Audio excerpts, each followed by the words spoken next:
샬롬, 주님의 평안을 빕니다. 4월 21일 화요일 생명의 삶 말씀 나눔 시간입니다. 오늘 우리에게 주시는 하나님의 말씀은 신명기 8장 1절부터 10절까지의 말씀입니다. 내가 오늘 명하는 모든 명령을 너희는 지켜 행하라. 그리하면 너희가 살고 번성하고 여호와께서 너희의 조상들에게 맹세하신 땅에 들어가서 그것을 차지하리라. 내 하나님 여호와께서 이 40년 동안에 내게 광야길을 걷게 하신 것을 기억하라. 이는 너를 낮추시며 너를 시험하사 내 마음이 어떠한지 그 명령을 지키는지 지키지 않는지 알려 하심이라. 너를 낮추시며 너를 줄이게 하시며 또 너도 알지 못하며 내 조상들도 알지 못하던 만나를 내게 먹이신 것은 사람이 떡으로만 사는 것이 아니요 여호와의 입에서 나오는 모든 말씀으로 사는 줄을 내가 알게 하려 하심이니라. 이 40년 동안에 내 의복이 헤어지지 아니하였고 내 발이 부르트지 아니하였느니라. 너는 사람이 그 아들을 징계함 같이 내 하나님 여호와께서 너를 징계하시는 줄 마음에 생각하고 내 하나님 여호와의 명령을 지켜 그의 길을 따라가며 그를 경외할지니라. 내 하나님 여호와께서 너를 아름다운 땅에 이르게 하시나니 그곳은 골짜기든지 산지든지 시내와 분천과 샘이 흐르고 밀과 보리의 소산지요 포도와 무화과와 석류와 감람나무와 꿀의 소산지라. 내가 먹을 것에 모자람이 없고 내게 아무 부족함이 없는 땅이며 그 땅의 돌은 철이요 산에서는 동을 캘 것이라.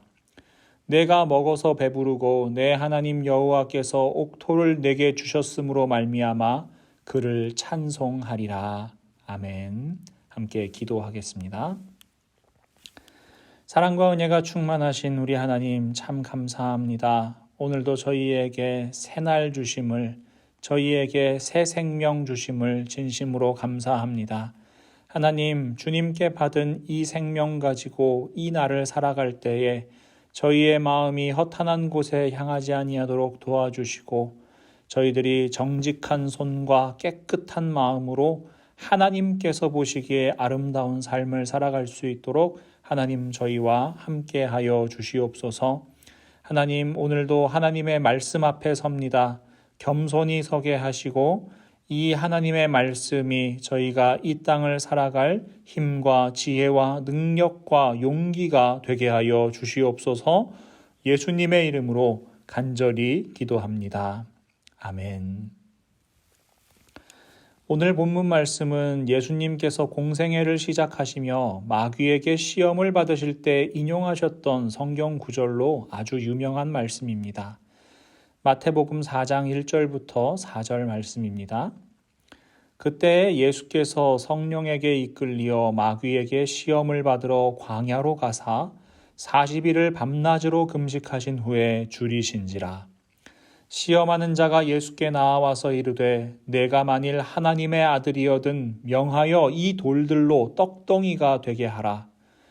예수께서 대답하여 이르시되 기록되었으되 사람이 떡으로만 살 것이 아니요 하나님의 입으로부터 나오는 모든 말씀으로 살 것이라 하였느니라 하시니. 마귀는 굶주린 예수님께 돌을 떡으로 바꾸어 보라고 시험합니다. 그때 예수님께서는 신명기 8장 3절 말씀을 인용하시며 사람은 떡으로만 사는 것이 아니라 하나님의 입으로부터 나오는 모든 말씀으로 사는 것이라고 대답하십니다. 사람이 살아가는 이유와 목적을 딱 한마디로 정리하시며 마귀의 시험을 이기십니다. 성경책을 가지신 분들은 신명기 8장 1절부터 10절의 제목이 이스라엘이 차지할 아름다운 땅이라고 적혀 있는 것을 확인하실 수 있을 것입니다. 하지만 저는 제 성경책에 이 구절의 제목을 이렇게 적어 놓았습니다. 광야의 이유라고요. 이 마음을 가지고 신명기 8장 2절과 3절 말씀을 다시 한번 읽어보겠습니다.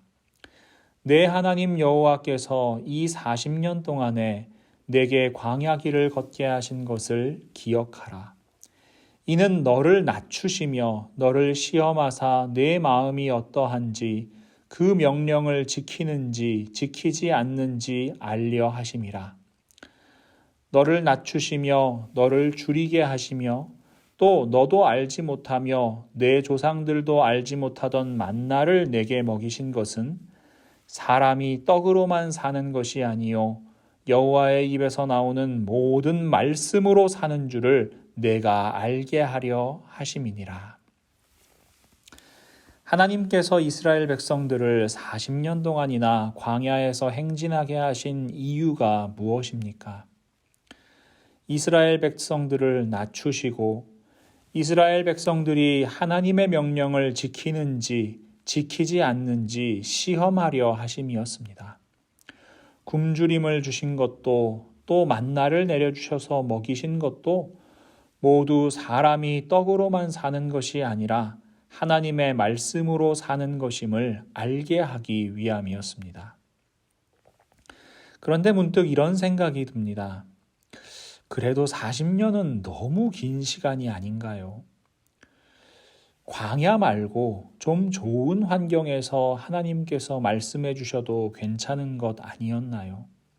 굳이 그 척박한 광야에서 고생을 시키셔야 했나요?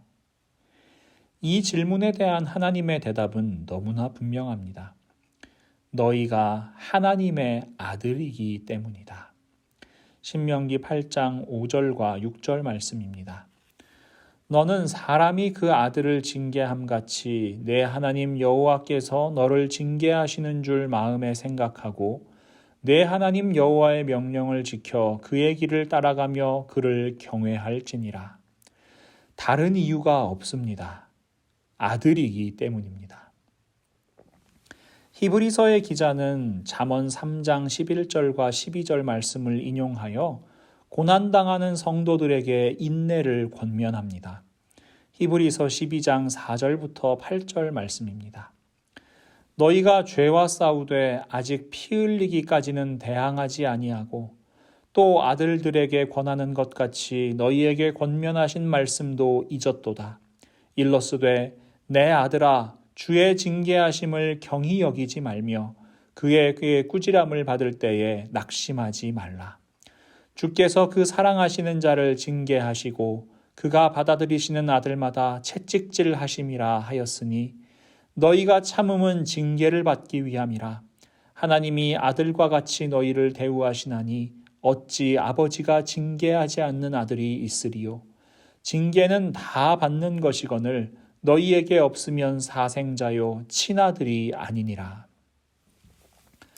징계가 없으면 사생자이지 친아들이 아니랍니다. 너희가 악한 세력과 싸우고 있지만 지금 핍박과 고난을 받고 있지만 아직 피 흘리지는 않았으니 괜찮답니다. 너희는 하나님의 아들이니 징계를 기쁘게 감당하라고 이야기합니다. 심지어 잠언에는 이런 말씀까지 있습니다. 잠언 23장 13절과 14절 말씀인데요. 아이를 훈계하지 아니하려고 하지 말라. 채찍으로 그를 때릴지라도 그가 죽지 아니하리라. 내가 그를 채찍으로 때리면 그의 영혼을 스올에서 구원하리라. 사실 현대의 시각으로 보면 이 말씀들은 잘 이해가 되지 않습니다. 지금은 친구 같은 아버지, 편안하고 따뜻한 사랑을 베풀어주는 그런 아버지가 좋은 아버지라고 여겨지는 시대이기 때문입니다. 그런데 사랑하는 아들에게 채찍질을 하다니요. 정말 큰일 날 소리입니다. 그러나 고대 사회에서 아버지의 아들 사랑은 지금 우리의 기준과 많이 달랐습니다. 아버지는 사랑하는 아들일수록 아주 혹독하게 훈련시켰습니다. 아들에게 채찍질을 하는 것이 사랑의 표현이었습니다.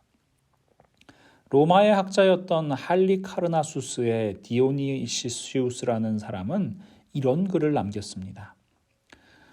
로마의 법을 주신 이는 아들을 가진 아버지에 대해서도 사실상 완전한 권세를 주셨다. 아버지가 아들을 감옥에 보내든지 그를 채찍질하든지 그를 사슬로 매든지 그를 들판에서 일하게 하든지 혹은 그를 죽게 하든지 할 적절한 권세가 있다고 생각했다. 그리고 이것은 심지어 그 아들이 이미 공무에 관여하고 있을 때라도, 비록 그 아들이 가장 높은 총독 중에 한 사람이라 해도, 그리고 그 아들이 로마 공화국을 위해 자신의 열정을 널리 알리고 있을 때도 가능하였다. 잘 이해가 되지 않지만 이것이 바로 고대 사회의 아버지상이었습니다. 아들이 잔혹한 세상 속에서 홀로 서서 당당히 자신의 길을 걸어갈 수 있는 성인으로 양육하는 것이 아버지의 역할이었기 때문입니다. 싸울 수 있어야 하고 고통을 견딜 수 있어야 하고 자신의 임무를 책임지고 완수할 수 있는 성인으로 길러내는 것이 아버지의 사랑이었습니다. 바로 그 성인의 모습은 군인이었습니다. 고대 사회에서 가장 인정을 받는 사람은 싸울 수 있는 전사였기 때문입니다.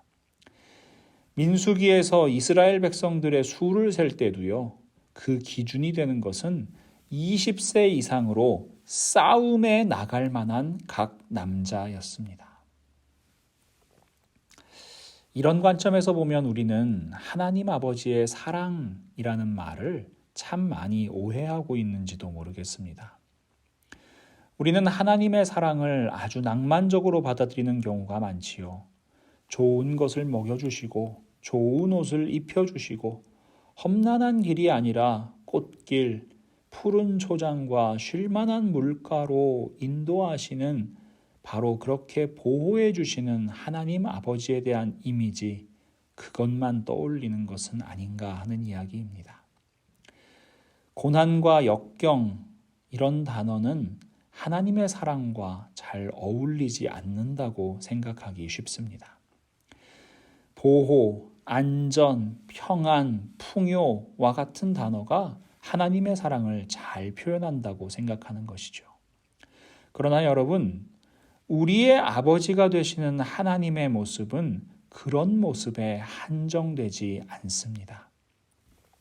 우리가 이 땅 가운데에서 당당한 하나님의 자녀로, 당당한 하나님의 군사로 걸어갈 수 있도록 선한 싸움을, 우리에게 주어진 영적 전쟁을 감당할 수 있도록 우리를 훈련시키시고 연단하시는 분 또한 우리 아버지 하나님이심을 기억하십시오.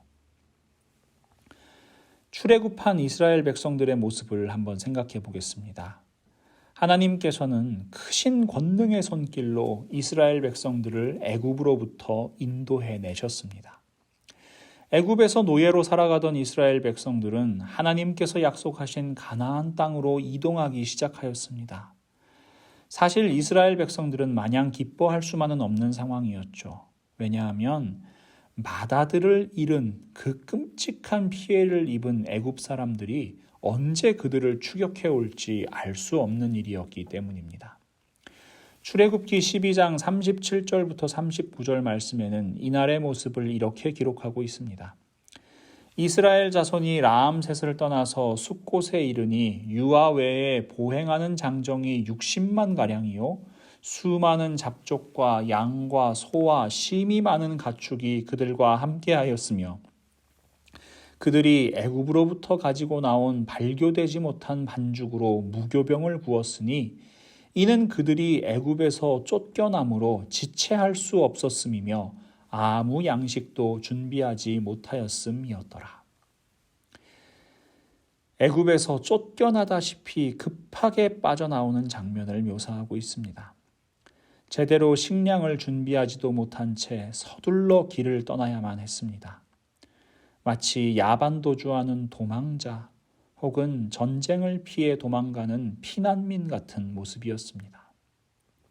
그런데 여러분, 우리 하나님께서는 이스라엘 백성들을 도망자로 혹은 피난민으로 바라보지 않으셨습니다. 하나님께서는 하나님의 권능의 손길로 이끌어내신 그들을 애굽으로부터 달아난 노예, 도망자로 바라보지 않으셨습니다.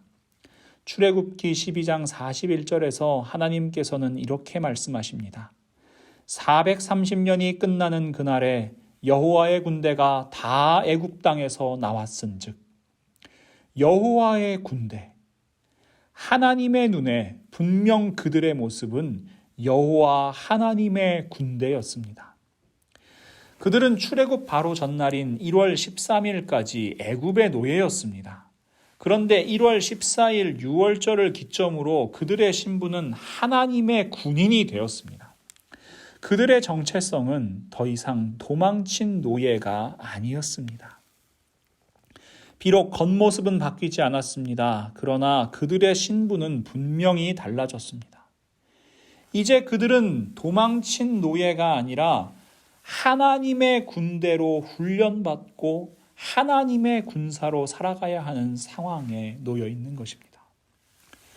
좀 생소하게 들리시겠지만 출애굽은요, 우리가 일반적으로 생각하는 것처럼 애굽으로부터의 탈출이 아니라 광야 훈련소로의 입대인 것입니다. 그렇다면 여러분, 군인에게 가장 중요한 것이 무엇일까요? 그것은 바로 지휘관의 명령에 절대 복종하는 것입니다. 흔히 명령에 살고 명령에 죽는 것이 군인이라고 이야기하지요. 군대에서 명령은 곧 생명과도 같기 때문입니다. 전쟁을 대비하고 언제든지 적과 싸워야 하는 군인에게 명령이라는 것은 곧 자신의 생명까지 내어놓으라는 말에 순종하는 것이기 때문입니다. 군인이 지휘관의 명령을 따르지 않는다면 그 군대는 아무것도 할 수 없을 것입니다. 그래서 군에 입대하면요, 자기의 직속 상관이 누구인지를 외우도록 합니다. 내가 누구의 명령을 듣고 따라야 하는지 분명히 기억하게 하는 것입니다. 그리고 군대에서는 상관의 정당한 명령에 반항하거나 복종하지 않는 죄, 그러니까 항명죄를 아주 무겁게 처벌합니다. 그러니 광야의 이유는 분명합니다. 하나님의 아들들을 하나님의 군사로 훈련시키기 위함이었습니다.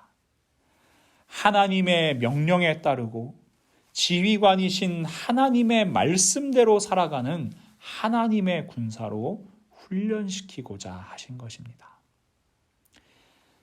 우리가 사람이 떡으로만 사는 것이 아니라 하나님 말씀으로 사는 것이라는 신명기 말씀을 읽을 때요, 우리가 육신의 양식으로만 사는 것이 아니라 하나님께서 주시는 영의 양식을 먹어야 살 수 있다, 이렇게 해석하기 쉽습니다. 그러나 여러분, 기억하십시오. 사람이 떡으로만 사는 것이 아니라 하나님 말씀으로 사는 것이라는 말씀은 신분의 변화를 의미하는 말씀입니다. 더 이상 노예가 아니라 하나님의 말씀으로, 하나님의 명령으로 살아가는 군사임을 의미하는 말씀입니다. 여러분, 노예를 무엇으로 움직이는지 아십니까? 노예는 떡으로 움직이는 겁니다. 노예를 채찍으로 때리는 장면을 떠올리시는 분들도 계실 겁니다. 그러나 노예는 채찍이 아닌 떡으로 움직이는 겁니다. 노예에게는 결코 배불리 음식을 주지 않습니다. 배불리 음식을 먹으면 다른 욕구가 생기기 때문입니다. 기본적인 생존의 욕구가 해결되면요, 안전을 보장받고 싶고요, 편안한 삶을 누리고 싶고요, 자유롭고 싶은 욕구가 생기기 때문입니다. 계속 배고픈 상태로 있게 해야 밥만 주면 무슨 일이든 할 수 있는 노예라는 존재를 만들 수가 있는 것입니다. 인간의 존엄성이나 삶의 목적, 가치를 생각할 수 없는 상태를 만드는 것이지요. 이스라엘 백성들은 노예였습니다. 그저 허기를 달랠 수 있는 떡만 있으면 그만인 사람들이었습니다. 떡만 주면 무엇이든지 할 수 있는 존재였습니다. 떡이 곧 삶의 목적이었습니다. 그러나 이제 아닙니다. 지금 이스라엘 백성들은 노예가 아니라 하나님의 군사입니다. 군인은요, 밥을 먹기 위해 사는 것이 아닙니다. 군인은 명령에 순종하여 그 명령을 완벽하게 수행하기 위해 존재하는 것입니다. 하나님의 말씀으로 산다. 이것은 바로 이런 의미입니다. 더 이상 떡을 위해 살아가는 노예가 아니라 하나님의 뜻을 이 땅에 이루기 위한 군인으로 하나님의 자녀답게 살아간다는 것입니다. 출애굽 1세대라고 할 수 있는 이스라엘 백성들은 이 하나님의 마음을 이해하지 못했습니다. 자신들을 자녀라고, 자신들을 군인이라고 불러주시는 하나님 아버지의 마음을 알지 못했습니다. 뿌리 깊은 노예의 습성을 버리지 못했습니다. 그래서 그들은 끊임없이 불평하고 끊임없이 불순종하고 눈에 보이는 금송아지 만들고 오직 떡과 고기에만 관심이 있었습니다. 결국 이들은 하나님의 군대로 가나안 땅을 정복하는 일에 쓰임받지 못합니다. 대신 하나님께서는 40년의 광야 생활 동안 그들의 2세대를 훈련시키십니다. 바로 지금 모세의 설교를 듣고 있는 출애굽 2세대를 하나님의 군대로 훈련시키십니다. 광야에서 정말 철저하게 훈련시키십니다. 최고의 하나님께서 하시는 훈련이니 최고일 수밖에 없습니다. 광야를 방황했던 출애굽 1세대는 그 수가 60만 3,550명이었습니다. 그런데 그 중에서 단 2사람 여호수아와 갈렙만이 하나님의 마음에 합당한 하나님의 군인이었습니다. 그러나 40년간 광야 훈련소에서 당당하게 훈련을 받아온 출애굽 2세대는요. 60만 1,730명 중에서 단 한 사람 아간을 제외한 60만 1,729명이 하나님의 말씀에 절대 순종하는 하나님의 군사로 세워졌습니다. 여리고성에서 진정한 하나님의 승리를 보여주었고 진정한 하나님의 영광을 드러내었습니다.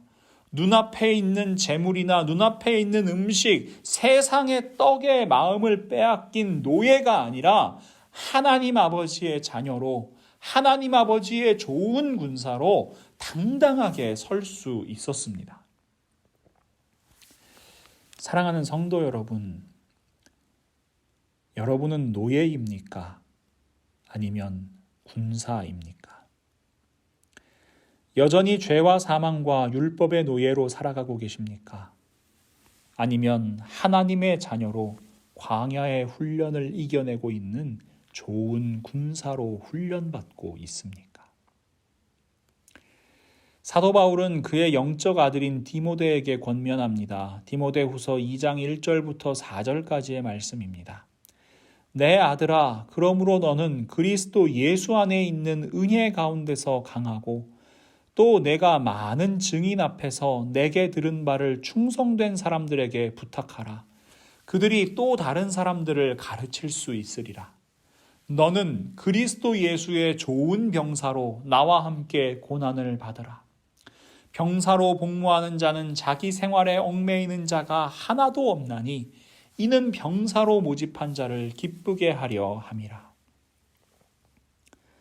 내 아들 디모데야, 그리스도 예수의 좋은 병사가 되어라. 그러나 그 길은 고난의 길이다. 결코 편안한 길이 아니다. 그러나 병사는 떡 먹으려고 자기 기쁨을 구하기 위해 복무하는 것이 아니다. 좋은 병사는 지휘관의 명령에만 복종한다. 그것이 그분의 기쁨이기 때문이다. 우리도 그렇게 싸우자. 고난과 핍박이 다가올 때 좌절하고 넘어지는 것이 아니라 그 안에 있는 진정한 하나님 아버지의 사랑을 경험하자. 우리는 우리의 삶을 광야에 비유하곤 합니다. 삶에서 극복하기 힘든 어려움이 닥쳐올 때에 이 비유는 더욱 실감이 나지요. 그 순간마다 이 말씀을 기억하십시오. 하나님께서 우리의 아버지이심을 인정하지 못하고 여전히 떡만을 위해 살고 하나님의 말씀에 순종하지 않는다면 우리는 여전히 노예입니다. 하나님의 나라와 의를 위해서 하나님의 뜻이 하늘에서와 같이 이 땅에서도 이루어질 수 있도록 나아가는 하나님의 자녀, 좋은 병사가 됩시다. 광야에서 방황하고 징계에 걸려 넘어지는 것이 아니라 광야의 이유를 명확히 알고 당당히 그 한가운데로 행진하는 참된 그리스도인이 됩시다. 오늘 본문 말씀 7절에서 10절에는 이스라엘 백성들에게 허락하실 약속의 땅에 대한 묘사가 나와 있습니다. 한마디로 요약하면 젖과 꿀이 흐르는 땅입니다. 이 말씀이 40년간 광야에서 힘든 훈련을 마치고 약속의 땅을 눈앞에 둔 이스라엘 백성들에게 얼마나 큰 소망이 되었을까요? 하지만 저는 본문 말씀을 묵상하면서 진정한 하나님의 은혜를 경험할 수 있는 말씀은 따로 있다는 생각이 들었습니다. 바로 신명기 8장 4절 말씀입니다. 이 40년 동안에 내 의복이 헤어지지 아니하였고 내 발이 부르트지 아니하였느니라. 이 40년 동안에 내 의복이 헤어지지 아니하였고 내 발이 부르트지 아니하였느니라. 사랑하는 성도 여러분, 이것이 바로 일상의 기적입니다. 우리는 광야에서 이스라엘 백성들이 경험한 기적, 그러면 홍해가 좌우로 갈라져서 그 가운데를 마른 땅과 같이 건너간 것 같은 그런 놀라운 일을 생각하지만요.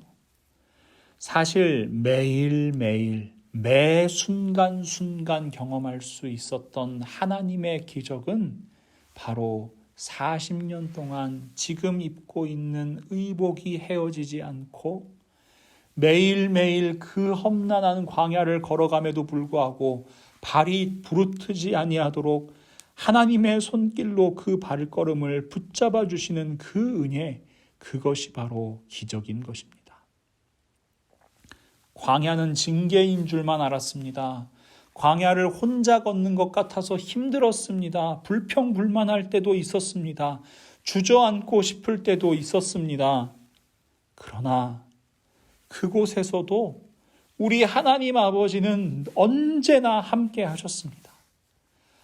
세심하게 따뜻하게 언제나 나와 함께 하셨습니다.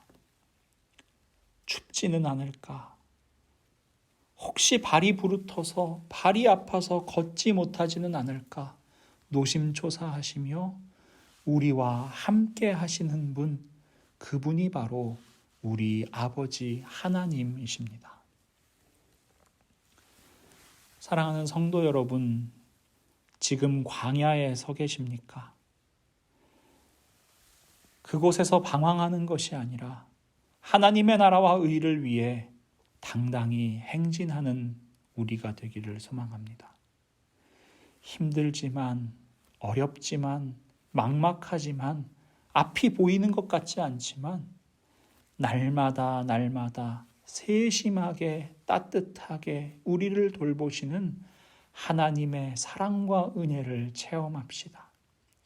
그 일상의 은혜를, 그 일상의 기적을 마음껏 누리는 우리가 됩시다. 그래서 우리는 떡을 위해서가 아니라 하나님의 말씀을 위해, 하나님의 뜻을 위해 살아가는 하나님의 자녀요, 하나님의 군사임을 고백하고 선포합시다. 그렇게 날마다 이어지는 영적 전쟁에서 승리하는 우리 모두가 되기를 예수 그리스도의 이름으로 간절히 축원합니다. 함께 기도하겠습니다. 사랑과 은혜가 충만하신 우리 하나님, 참 감사합니다. 하나님, 이 시간 고백합니다. 저희들은 떡을 위해서 살아가는 존재가 아닙니다. 저희들 세상의 떡을 위해 살아가는 그런 존재가 아닙니다. 저희들은 하나님의 뜻과 하나님의 나라를 위해 하나님의 말씀 받아 그 명령에 순종하며 나아가는 하나님의 자녀들입니다. 하나님의 군사들입니다. 하나님, 저희들 이 정체성을 잊어버리지 아니하도록 함께하여 주시옵소서. 특별히 광야와 같은 이 세상을 살아갈 때에 저희들 언제나 이 마음을 품게 하시고 이 광야에서 정말 옷이 헤어지지 아니하도록 발이 부르트지 아니하도록 세심하고 따뜻하게 저희를 감싸시고 보호하시고 인도하시는 그 하나님의 사랑과 은혜를 온전히 체험하는 저희들이 되게 하여 주시옵소서. 날마다 매 순간 하나님 일상의 기적을 체험하는 저희들이 되게 하여 주시옵소서. 그 가운데 저희들 하나님의 자녀임을 고백하게 하시고 선포하게 하시고 그래서 저희에게 맡겨주신 선한 싸움을 능히 감당해내는 좋은 병사 되게 하여 주시옵소서. 오늘 하루도 그러한 삶을 살아가기를 결단합니다. 하나님, 저희들의 능력으로는 안 됩니다. 저희들의 힘으로는 부족합니다. 우리 하나님 아버지께서 권능의 오른손으로 저희를 붙잡아 주시고 임마누엘, 저희와 함께 하시는 하나님과 동행하는 하루가 되게 하여 주시옵소서. 예수 그리스도의 이름으로 간절히 기도드리옵나이다. 아멘.